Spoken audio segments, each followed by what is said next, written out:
জয় মা তারা, জয় মা তারা। আর আজকেও আমার বেটিকে একদম মনের মতো সাজিয়ে নিয়েছি। এই আকন্দ ফুলের 2 রকমের মালা গেঁথেছি, গাঁদা ফুল দিয়েছি, কলকে ফুল দিয়েছি, জবা ফুল দিয়েছি। এত সুন্দর লাগছে, খুব সুন্দর দেখতে লাগছে বেটিকে। তোমরাও দেখো, আমার মাকে দর্শন করো কেমন লাগছে দেখতে।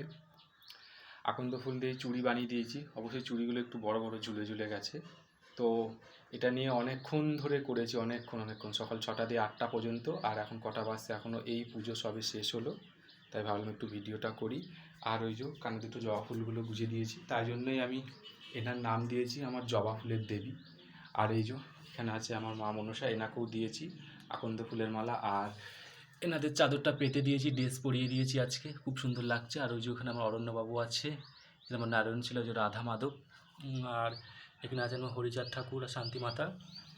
তুলসী পাতাগুলো এখানে রেখে দিয়েছি, বিকেলে লাগবে বলে। আর এই বেদিটাও এরকম করে সাজিয়ে নিয়েছি একটু। আর এই ঘটেও ওই আকন্দ ফুলের মালাগুলো দিয়ে নিয়েছি। আর এই ঘটের সঙ্গে একদম দেবীকে আমার একদম রাজরানী লাগছে। তারাপীঠের মতো না হলেও তারাপীঠের মতো একটু চেষ্টা করলাম, কিন্তু মা তো মাই। তারাপীঠ হোক আর যার গৃহেতেই যেমনই হোক, মা তো মাই হয়। মন দিয়ে আর ভক্তি করে ডাকলে মা ঠিক সাড়া দেবেন। আর এই যে এখানে আছেন আমার ভোলানাথ, ভোলা শঙ্কর এখানে, এই যে। আর এই সব মালাগুলো আমি নিজের হাতে গেঁথেছি। কেমন হয়েছে বলবে, খুব সুন্দর লাগছে, আমার তো হেবি সুন্দর লাগছে মাকে দেখতে। পদ্মর মালা আগে দিয়েছিলাম, আবার একটা পদ্মর মালা দিতে ইচ্ছা হয়েছে। এখন রজনীগন্ধার মালা বাকি আছে, ওটা দেব। জবা ফুলের মালা তো দিয়েছি, বেল পাতার মালা দেবো, বেল ফুলের মালা দেবো। আর এই যে আমি এখন হয়ে গেছে পুজো, মাকে সাজিয়ে টাজিয়ে নিয়েছি। কালকের মতো খাওয়ার আজকেরও 12টা বেজেছে, কারণ ভোরবেলা থেকে ভাবছি যে একটু আকন্দ ফুলের মালা দিয়ে সাজাবো। কালকে দিয়ে যদি কাজে চলে যায় আর হবে না মাকে সাজানো, কারণ মালাগুলো গাঁথতেও সময় লাগবে অনেকক্ষণ ধরে, বেছে বেছে বেছে বেছে। আর একই ডিজাইনের হয়েছে সব মালাগুলো, একটাও এদিক ওদিক হবে না। সাদা আকন্দটা আছে 128টা, আর যেটা ওই যে করা আছে ওই নীল পাড়া মানে নীল আকন্দ যেটা, ওটা আছে 108টা। সব মিলিয়ে মা মনসার কটা দিয়েছি ওটা গুনিনি, যেহেতু তারা আমার এটা করেছি তাদের করে গুনে দিয়েছি। আর মাকে এইভাবে সাজিয়ে নিয়ে পুজো করতে কার না কি সুন্দর লাগে। আমি তো শুধু মনে মনে ভাবছি, মানে কি চাই। আমি ভাবলাম যে দেবো না, আছে কিনে নিয়ে এসে দেবো, কিন্তু না, ও আমার হাতে গেঁথে পড়বে।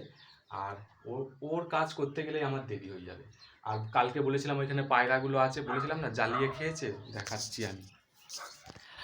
আজকে এখানে আমি সর্ষেগুলো দিয়েছি, ওই যে ওইখানটায় আছে, একটুও খেতে আসে না, মানে এত রেগে গেছে। কালকে ওদেরকে বলেছি যে ওইখানে পায়রাগুলো বাসা বেঁধেছে, আমাকে জ্বালিয়ে পুড়িয়ে খাচ্ছে, তাই আজকাল একজনও সর্ষে খেতে আসেনি সত্যি। আর এই যে এই গাছে আমার একটা জবা ফুল হয়েছিল, মোট 3টে হয়েছিল, আজকে 2টো দেওয়া হয় না, অনেক দিন আগে হয়েছিল। তো আজকে একটা হচ্ছে মায়ের মাথায় দিয়েছি, ওটা দেখাচ্ছি চল। তুলসী মাতাকে দিয়ে দিয়েছি ফুল, এই যে ওইখানটায়। আর ওই যে মায়ের মাথায় জল জল করছে একদম ওই ফুলটা। ওই যে আমার গাছে 3টে ফুলের মধ্যে তখন দিতে পারিনি 2টো, আর এই একটা হয়েছে, এটাকে দিয়েছি আজকে মনের মতো করে।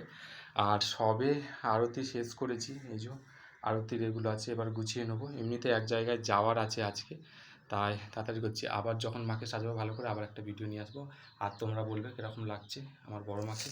আর আমি তো আছি, আমার কোনো মানে ইয়ে নেই, কখনো লাল ড্রেস, কখনো হলুদ, কখনো নীল, কখনো সাদা, কখনো গামছা পরেই চালিয়ে দিই। তো এখন এগুলো সব জমে আছে, এগুলো একটু পরিষ্কার করে নেব।